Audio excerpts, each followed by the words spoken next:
অনিমা রান্নাঘরে সবাইকে স্বাগত জানাই। আজ আমি একটি পদ তৈরি করব। আমি তৈরি করব ছোলার ডাল দিয়ে মোচা চচ্চড়ি। এই দেখেন ডাল শিলনোড়া দিয়ে বেটে রেখেছি, এই দেখেন মোচা ভেজে রেখেছি। এখন ভাজা হয়ে গেছে তাই তুলে নিব।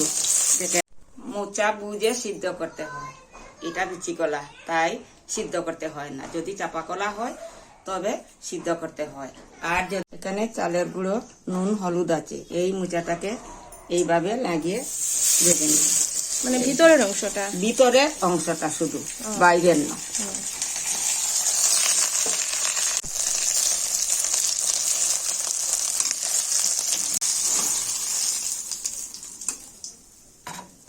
ছোলার ডাল বাটার মধ্যে অল্প নুন, অল্প হলুদ দিয়ে এটাকে মেখে নিব। এই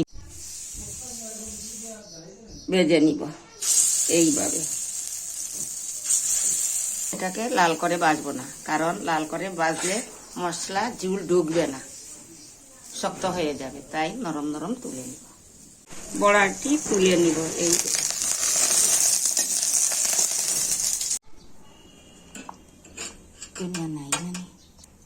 এই দেখো একটা, এই দেখেন একটা মশলা বানিয়ে নিচ্ছি। জিরা গুঁড়া,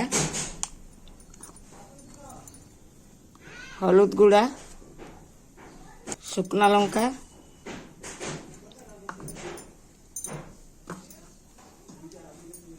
নুন দিয়ে দিলাম।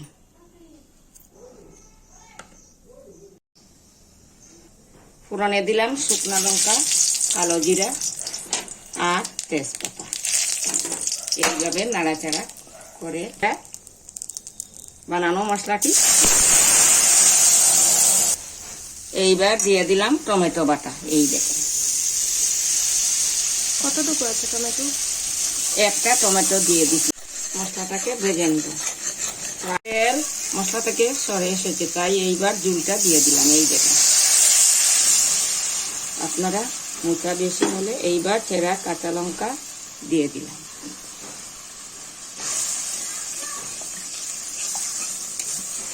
মোচা এই ঝুলটি টেনে নিবে তাই একটু বেশি ভাবে দিয়ে দিলাম।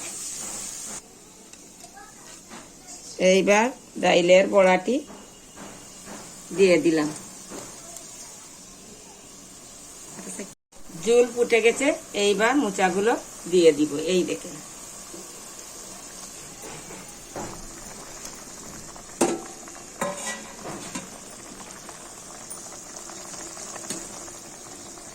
গরম মশলা দিয়ে দিলাম,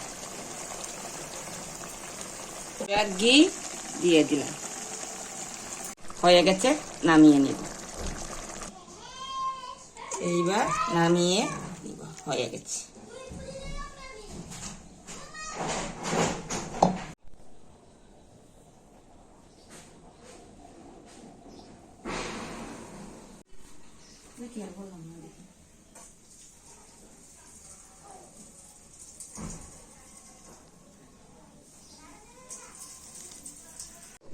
এইভাবে রান্না করে নিলাম মোচা ডাইলের বড়া দিয়ে চচ্চড়ি।